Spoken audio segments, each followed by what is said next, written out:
Yo recuerdo de la clase del lunes pasado que ya comenzamos a ver esta parte de la historia de Chile que tiene que ver con los gobiernos radicales.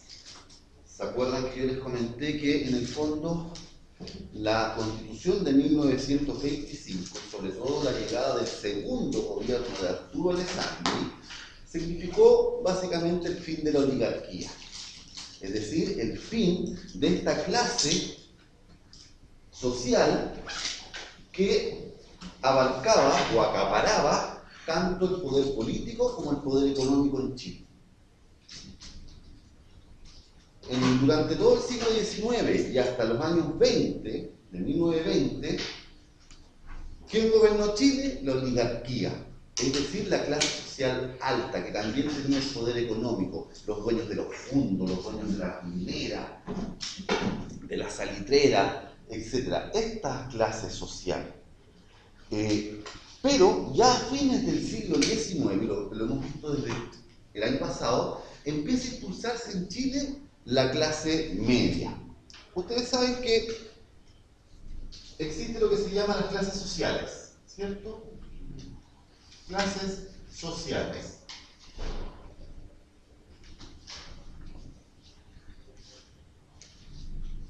Y ahí teníamos la oligarquía, que antiguamente era lo que se llamaba la aristocracia.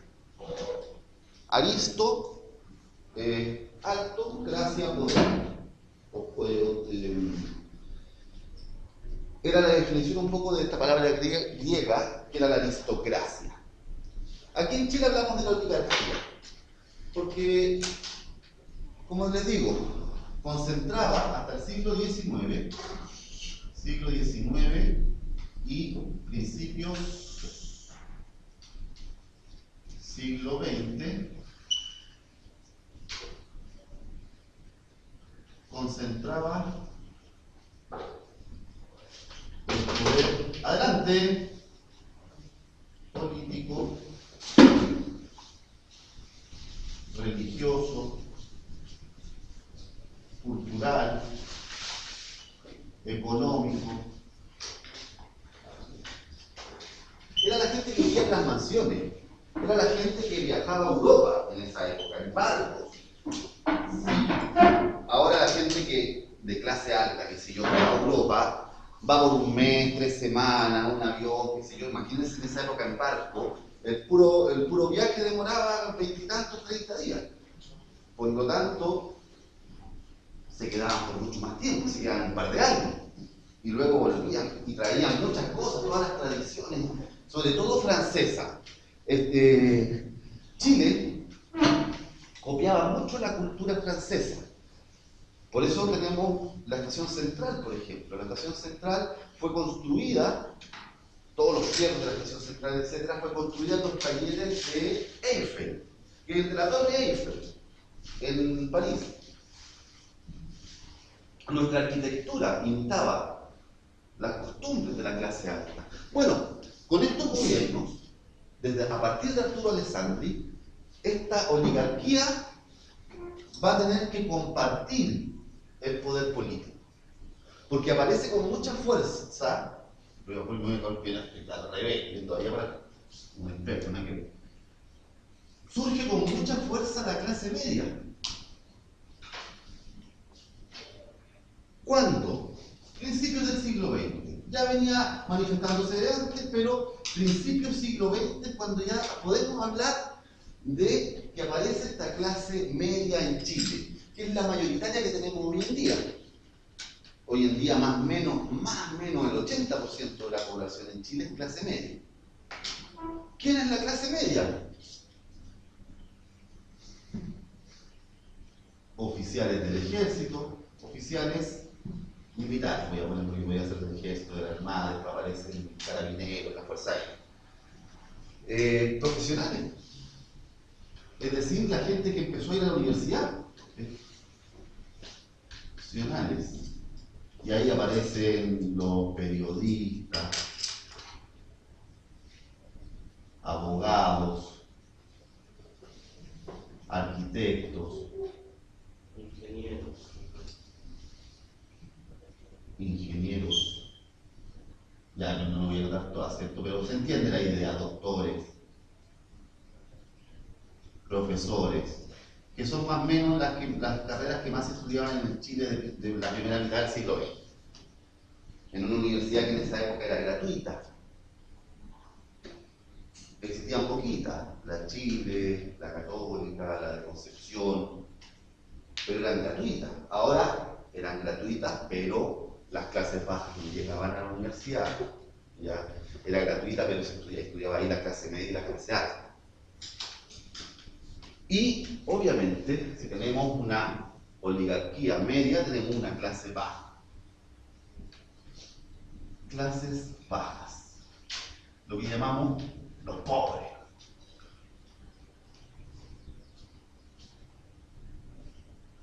Y aquí es donde entra con mucha fuerza la primera, el proletariado. En esa época se hablaba del proletariado. Así lo había hablado quién, pero así lo había hablado Karl Marx con Friedrich Engels, los padres del socialismo, del comunismo. ¿Quién eran el proletariado? Eran los campesinos, eran los obreros, eran los mineros, eran los pescadores, es decir, los que se dedicaban a la extracción de recursos trabajando para otro. Y acuérdense que dentro de los campesinos estaban los peones. Peón es lo que hoy día más o menos conocemos como los temporeros. Es decir, eran los que iban por el campo aprovechando las estaciones del año para ver dónde podían ser contratados para poder trabajar. Así que en el periodo marzo-abril trabajaban en los viñedos, porque es cuando se cosecha la uva, después se iban para donde estaba el trigo, después en la primavera para donde venía la fruta, así, se iban cambiando. Pero dentro de los campesinos también están los inquilinos. Los inquilinos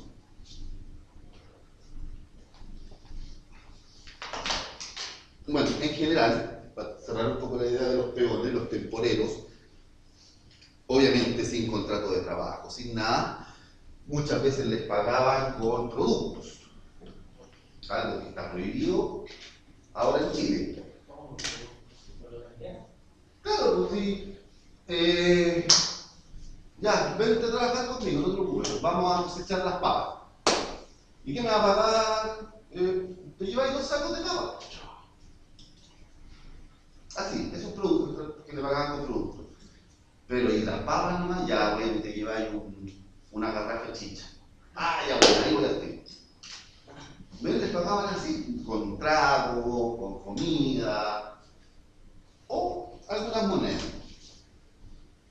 El inquilino, en cambio, era el que vivía en el fondo, en la hacienda.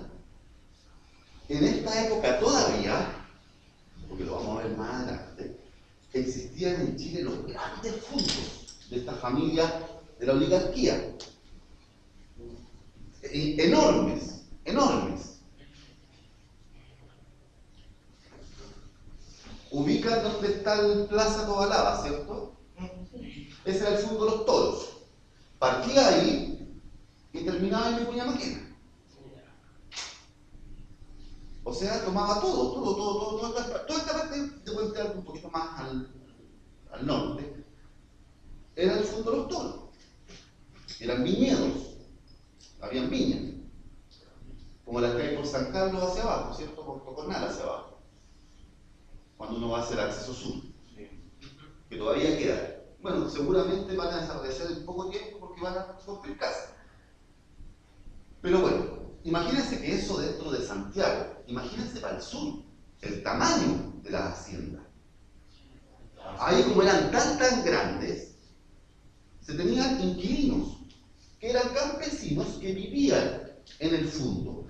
Yo como dueño de fundo, ¿qué hacía? Veía que había un campesino que era responsable, dije, que no era alcohólico, que, etcétera, porque el alcoholismo era un problema muy grave en Chile de esa época. Y yo qué le decía a este inquilino, en vez de que usted vaya por todos los campos buscando trabajo, quédese a vivir acá. Yo le paso un pedacito de tierra, ahí usted se construye una choza con barro, paja, palo, yo le paso todo, se construye una choza y le paso alguna semilla y después con el trabajo tenían un par de animales, un par de caballos, unas gallinas, es decir, se establecían dentro de la hacienda, pero tampoco les pasaban dinero. ¿Cómo le pagaba? Teniendo una tierra, habiéndole pasado productos, así es como les pagaban. Por lo tanto, nos estamos viendo enfrentados a un campo bien inestable, y eso lo vamos a ver más adelante cuando ya lleguemos a ver lo que significó en Chile la reforma agraria, que fue cuando llega el gobierno, bueno, parte con el gobierno de Alessandri, que es de derecha, después con el gobierno de Frei Montalva, que era más de centro, y después ya con el gobierno de Allende, donde estos grandes fondos se dividen.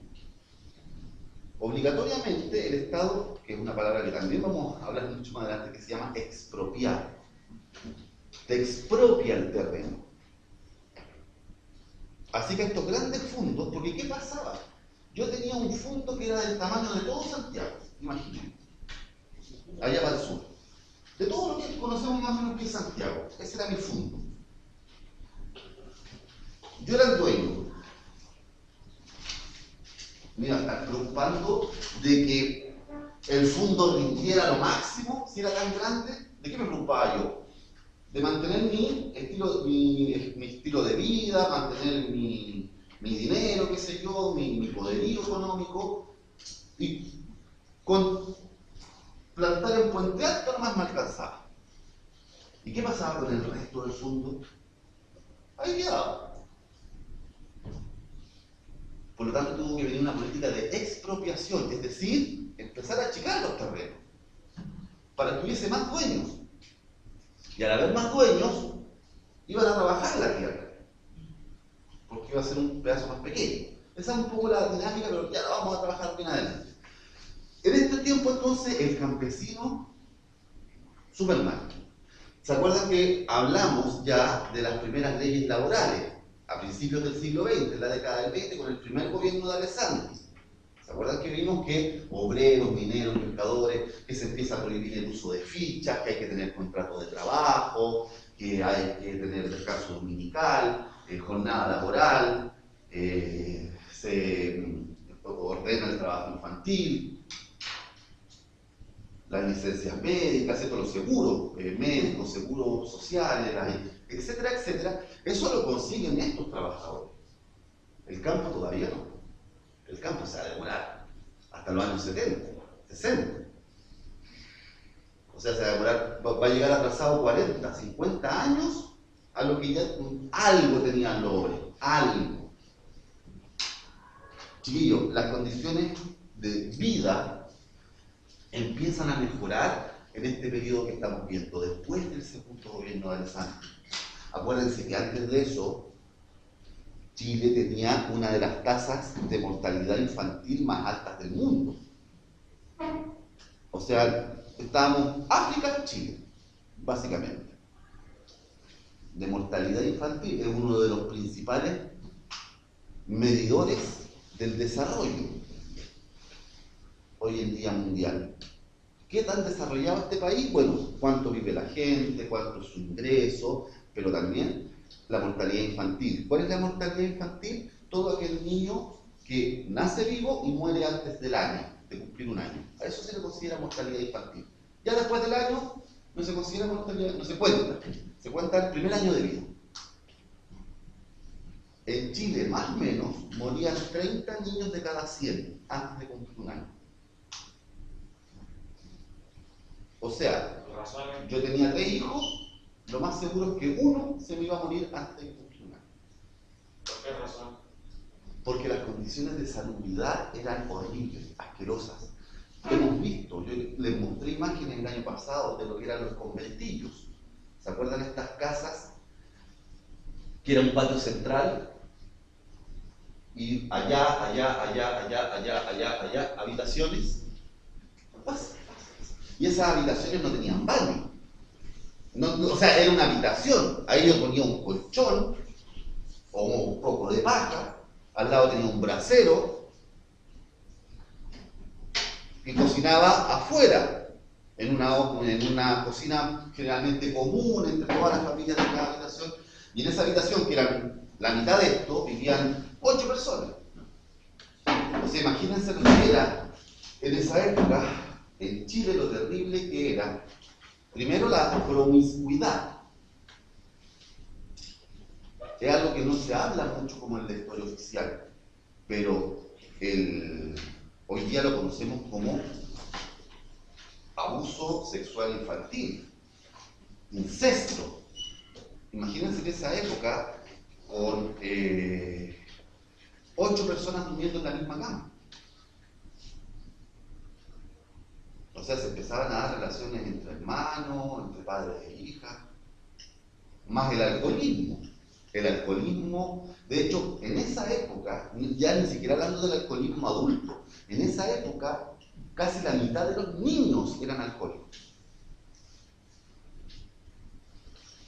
¿Para qué decir la prostitución? Las enfermedades de transmisión sexual. La mayoría de los chilenos de esa época moría de tuberculosis, de sífilis.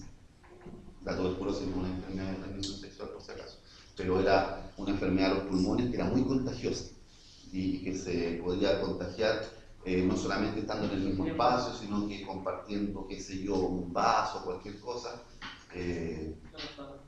y te contagiaba, y como no había vacuna todavía para la tuberculosis, y era tan contagiosa, había un hospital allá en San José de Maipo que era donde mandaban a la gente con tuberculosis. La gente que pertenecía un poco a ellos, ¿sí? A la clase media. Pero eso... El cólera, el tifus, todo eso mataba a los menores de un año.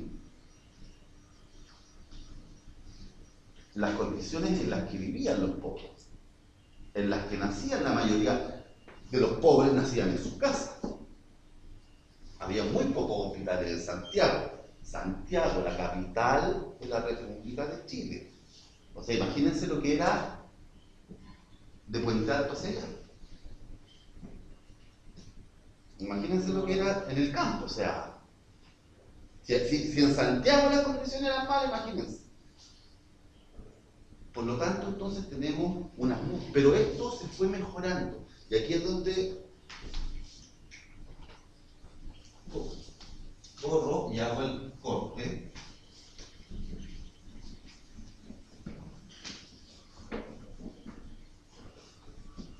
De lo que viene ahora, que fue lo que yo les hablé ya desde la semana pasada. Los gobiernos radicales. Son básicamente 3. Acuérdense. Pedro Aguirre Cerda. 1938, 1942. Los presidentes duraban 6 años. Pero don Pedro Aguirre Cerda fallece. Ya al 4º año. Y lo reemplaza en elecciones Juan Antonio Ríos. De 1942 al 48, porque son 6 años. No, también se muere, pobrecito. 1946. 4 años. Y termina este periodo de gobiernos radicales. ¿Cómo? Gabriel González Videla. Gabriel González Videla.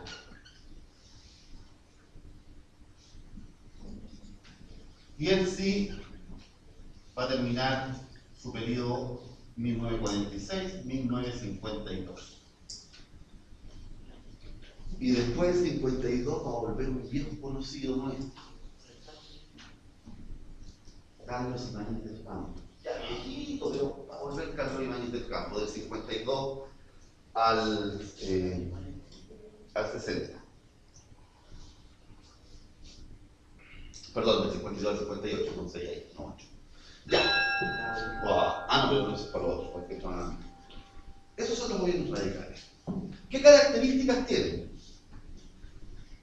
¿Qué es lo que queremos ver hoy día?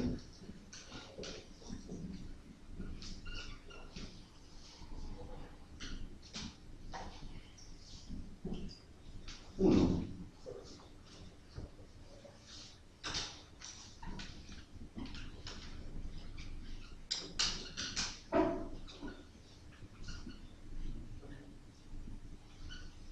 fin absoluto de la oligarquía. Esto quiere decir, básicamente, clase media se impone en, es que él no era radical, clase media se impone en los gobiernos y parlamentos, en el Congreso. Ya, como les decía, entonces ya con mucha fuerza la clase media, estos abogados, arquitectos, doctores, etcétera, se empiezan a meter acá, con mucha fuerza. Pedro Aguirre Cerda, podemos decir que era de la oligarquía. Él nace en los Andes, si no me equivoco, pero ya su familia venía así como perdiendo un poco sus terrenos y cosas. Él se viene a Santiago, estudia pedagogía, estudia derecho. Así que si bien tiene como un origen oligarca, un origen de una familia dueña de fondo y todo, de hecho, él tenía un fondo. Y se casa también con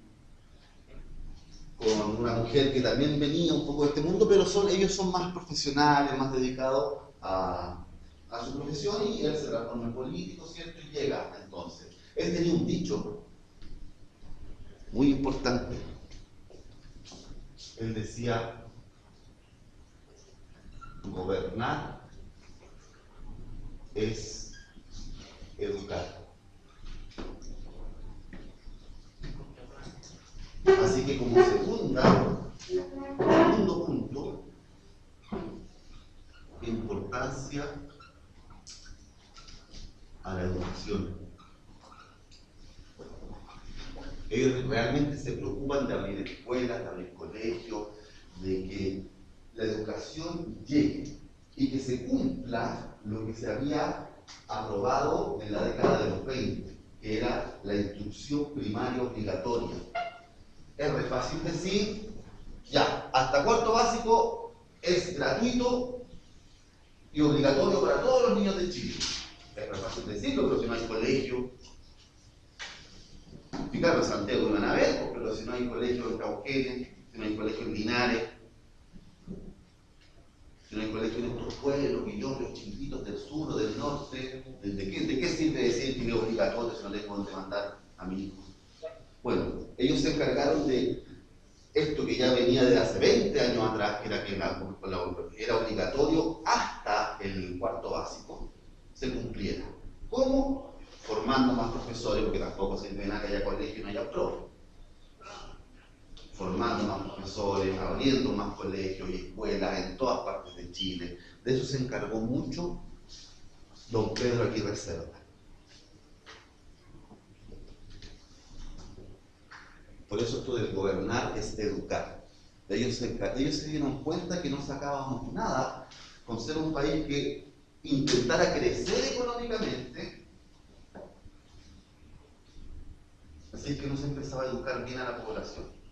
Y el cuarto básico que te permitía, por lo menos, llegar a saber a leer y escribir. Y las sumatorias básicas, ¿cierto? Después en los 60 vino hasta el octavo obligatorio, toda la básica, y ya después, hace unos poco menos de 20 años atrás, se hizo obligatorio hasta el cuarto medio. ¿Ya? Como les digo, y ahora se quiso hacer obligatorio el kinder, pero se rechazó. ¿Ya? Los que votaron en contra de que se hiciera el kinder obligatorio usaban dos argumentos. Uno, no es necesario, total, ya el 97% de los niños asiste al kinder, es una ley para el 3% de niños. Y lo otro que decían que no estaba todavía garantizado que ese 3% de niños realmente pudiese ir al kinder, porque eran la mayoría de zonas rurales donde no había jardines infantiles. Eso es lo que dijeron que los que votaron en contra. Los que votaron a favor dijeron que era una cuestión política en contra del gobierno, porque no querían que viniera, pasara la historia, como el que hizo esto, etc. Porque el que hizo la educación hasta el cuarto básico obligatorio fue Sanfuentes, Frei Montalva hizo el de hasta octavo, y Ricardo Lago hasta el cuarto medio, y van a ser como conocidos siempre por esto. Y en el fondo por eso también dicen que se rechazó los que impulsaban desde el gobierno. Pero bueno, todavía estamos en los años 40. Importancia en la educación. ¿Cómo? Ya lo dije, construyendo más colegios, formando más profesores, haciendo cumplir esto de obligatorio hasta el cuarto básico, que venía de mucho antes, de 20 años antes. 3. Importancia de la producción local, entre paréntesis, nacional. Y esto yo le adelanté un poquito la semana pasada, se llamó el sistema ISI. ¿Qué es ISI? Industrialización o sustitución de importación. Ahí está. Y sí. ¿Qué significó esto? Como Estados Unidos, con la crisis, con la gran depresión de 1929, que llega a Chile en 1931, que provoca la renuncia de Carlos Ibáñez del Campo, que provoca lo que les hablé la semana pasada, este periodo de casi un año, donde tuvimos como 10 o 15, 14 presidentes que duraban un día, presidentes que duraron 12 días, esto de la República Socialista, que yo les hablé de los 100 días, juntas de gobierno, crisis, hasta que se mandata a las elecciones de de mediados del 32, que entonces es Arturo Alessandri y Cordero, porque se nos acabaron las salitreras, se tuvieron que cerrar, pues ya, el salitre sigue ahí botado en el desierto, pero ya habían inventado los alemanes por la Primera Guerra Mundial el salitre sintético, por lo tanto, nuestro salitre era más caro. Era más caro sacarlo de la piedra caliche, de hacer explotar, hacer todo el proceso químico, llevarlo al puerto, era más caro que en un laboratorio. Por lo tanto, no vale la pena. Y ahí quedó. Ahora estamos sacando de esa zona el litio, que venía ahí entre medio del salitre, pero en esa época el litio no se usaba mucho. Ahora sí, por el tema de las baterías, ustedes saben. Se nos cierra la puerta a los ingresos del salitre, que por 50 años alimentaron Chile. Desde la guerra del Pacífico, ¿se acuerdan que les dije? La guerra del salitre, como le dicen en Perú y Bolivia, donde ocupamos la zona de Antofagasta, que era boliviana, y la zona de Tarapacá, Iquique y Arica, que eran peruanos, ¿cierto? Y Chile se queda con ese territorio después de la guerra, que era donde estaba el salitre. Se nos acabó el salitre. Y surge con mucha fuerza, comienza con mayor fuerza la extracción del cobre. Y como producto minero, el cobre va a terminar reemplazando al salitre. Y hoy día, ¿cómo conocemos al cobre? ¿Cómo se le dice? No. ¿Cómo se le dice al cobre? Cobre, sí, ya. Muy bien. Brillante respuesta. Al cobre le decimos cobre, sí. Pero también le decimos que es el sueldo de Chile.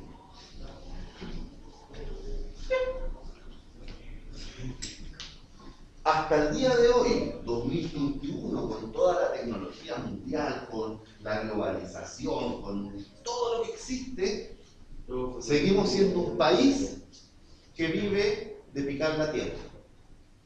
Casi el 60% de todos los ingresos de Chile, 60%, más de la mitad, provienen del cobre. O sea, si se inventan ahora de nuevo sintético, un cobre sintético, nos vamos a la vez. Así es simple. Si baja mucho el precio del cobre, ¡pum!, inmediatamente crisis en Chile. Nuestro principal cliente, China. Y segundo, Estados Unidos. Es decir, China dice mañana, no, ¿sabéis qué? Vamos a dejar de hacer tubería y vamos a parar un poco las construcciones, o entra en crisis China, entramos inmediatamente nosotros, nos arrastra. ¿Por qué? Porque seguimos siendo un país extractivista. Lo fuimos en la colonia, lo fuimos en el siglo XIX, lo fuimos en el siglo XX, y en el pleno siglo XXI seguimos viviendo de picar la tierra, de picar las rocas, de sacar pescado, de plantar árboles. ¿Quién intentó que esto no fuese siempre así? Ellos. Ellos tres. Porque ellos impulsan este sistema easy. ¿Qué es como lo dice la palabra? Industrializar, es decir, crear industrias para sustituir, es decir, no tener que importar. Es decir, que tengamos una industria local, una industria nacional. ¿Por qué?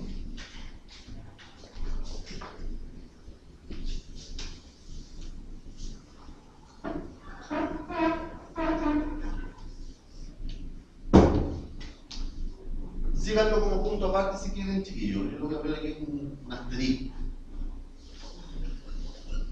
En la economía moderna, estamos hablando desde hace 300 años atrás, en la economía moderna, un país es sano, ahí entre comillas, porque como voy a ser sano económicamente, cuando hablamos de sano y de salud, pero bueno, cuando tiene una buena salud la economía, un país es sano cuando tiene una balanza comercial positiva. Es decir, exporta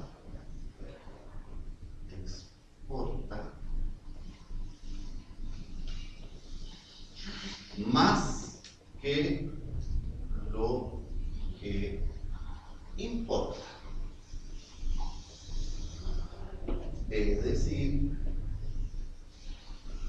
balanza comercial son las exportaciones menos las importaciones. Y el resultado de eso tiene que ser positivo. Es decir, es más lo que yo vendo que lo que compro. Porque ¿qué pasa si es más lo que compro que lo que vendo? me estoy gastando más de lo que tengo.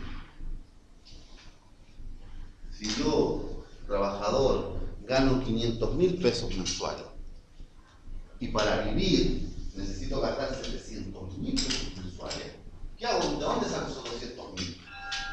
O trabajo más o me endeudo. Bueno, si un país exporta menos de lo que importa, tiene que empezar a endeudarse porque se le va la plata. Si cuando uno importa, si se importan 5.000 vehículos en Chile, ¿ustedes creen que para dónde se va esa plata? Se va para donde se fabricaron los autos, se sale de Chile. Por eso es importante, vamos a seguir la próxima semana para que, esta es la idea principal, pero para que veamos entonces cómo, porque yo ya les nombré la semana pasada, un mes de gobierno el señor Aguirre Cerda y es el terremoto de Chillán, que destruye toda la zona centro-sur de Chile, con más de 30.000 muertos. Y entonces dice don Pedro Aguirre Cerda, vamos a crear la Corfo, Corporación de Fomento de la Producción. Vamos a tener una empresa estatal del Estado que va a ayudar en la creación de industrias. Y esa política se mantiene por lo menos con estos 3 gobiernos. Pero lamentablemente no funcionó. Así que tuvimos que volver a nuestro amor eterno a hacer cobro. ¿Por qué no funcionó? Lo vamos a ver en la próxima clase.